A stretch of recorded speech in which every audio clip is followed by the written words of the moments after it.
guys, this is Charlie, Lee from Charlie's Awesome World of Adventures, and as you know, I've got a new name for my channel. I'll do a separate video on that later, but today I'm going to talk about the first 2 episodes of season 26 of Thomas and Friends, aka Thomas and Friends All Engines Go season 20 and season 2. So, what I'm going to do with my new season 2 reviews is that this is going to be a new series where I'll review the season 2 episodes, but in like that pairs that come in. Like for the I'll do it on it today with the first 2 episodes, the Tiger Train and the Can Do Submarine Crew, the latter which I've just watched.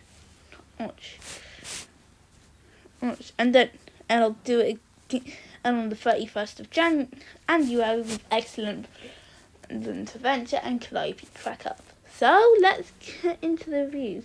Our first one I'll be taking a look at is the Tiger Train. In this episode, Thomas gets jealous of young Belle's rival when everyone sees him as a brave engine. So Thomas tries to prove that he's just as brave as young Belle. However, the 2 brave engines will have to work together to help Carly and Sandy out of the old mine. Alright,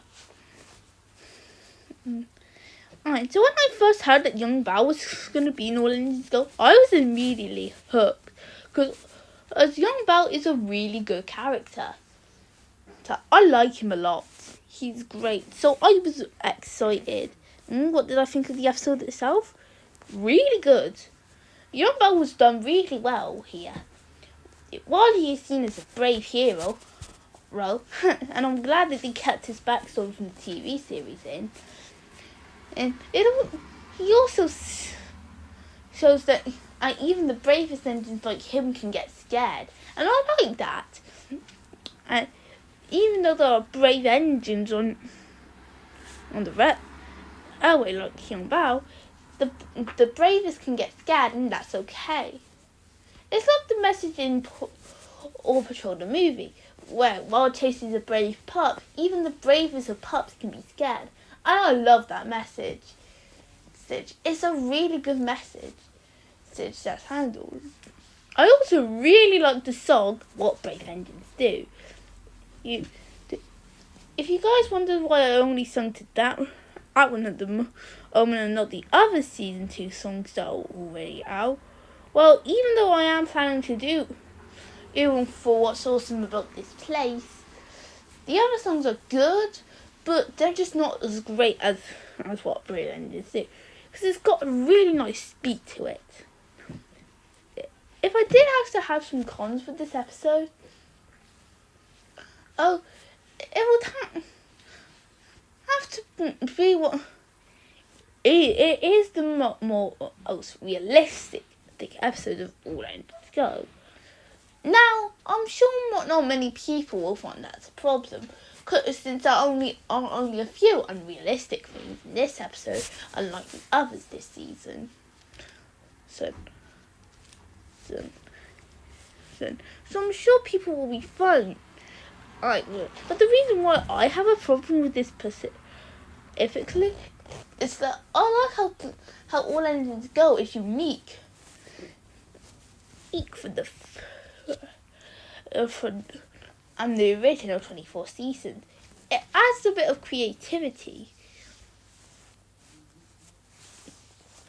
and I didn't really get that with the Tiger Train. But did that ruin the episode? Not really, no, because it's still a really good episode. The story, yes, can be a bit predictable, but it's handled really well. The animation is still creative, and I like what they did with Young Belle, as well as offer a great song and message. If I give this a rating, I'll go with an 8 out of 10. Really good episode, and I really enjoy it. It did a lot. Next up, and the next episode we'll take a look at today is the Can Do Submarine Crew. In this one, when Gordon breaks down, and Thomas actually take a giant submarine to fix them. However, they have problems with communicating. I'll be honest, I wasn't really too excited for this episode. So, while I did say that the tiger train is a more realistic episode, and I don't mind all ends go being unrealistic at times, I felt like a submarine on Sodor really, and I was actually shocked to find that this episode was pretty good. Was it the best episode out of All Engines Go? Definitely not, but it's still a really good episode on its own. What I liked about this episode, and was a big surprise for me, was Harold's return. It was a great surprise. Not only does Bruce Stone nail the performance, since he does a lot different from his other characters he's played. I love the Fat Controller, like aka Sir Tom Hanks. But I like how he does offer a nice performance. And that's the new helicopter.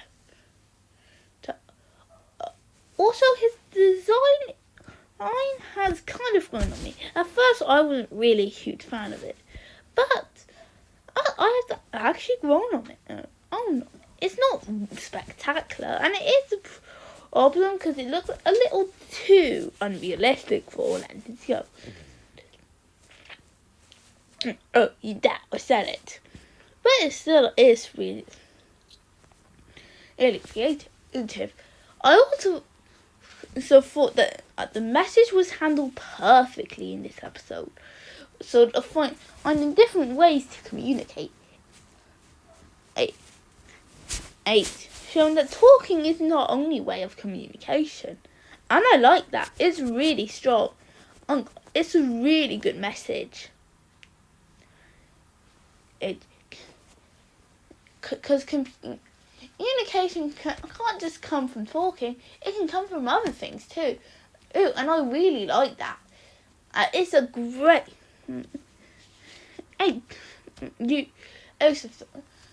However, this episode has more problems than and the tiger train. A big problem is how the story itself is really predictable. I did say that the tiger train story was pretty predictable, but it was well executed.